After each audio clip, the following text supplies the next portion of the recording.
Alright, so today we're going to bring a over-the-shoulder bag, and this is great. It could be left or right. You could use any kind of way. You could put it to your back if you want. Now the great thing about it, it has a lock in here that you could set up your own combination. So if you drop this off, like say you get on an amusement park ride and you have your wallet and you don't want anybody to go over your stuff, you can just lock it in place.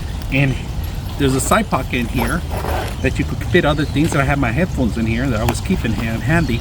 Now the great thing about it, because I like to videotape and record a lot of stuff, I need to take my equipment with me, and it's very expensive equipment, so I end up taking my camera equipment all the time with me, which I have in place in here.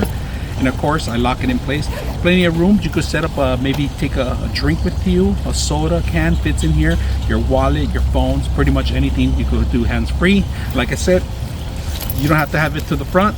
You could set it to the back. I'm a big guy and it fits me very well, and it has extra strap room so you can stretch it out some more. So hope you guys enjoy the video.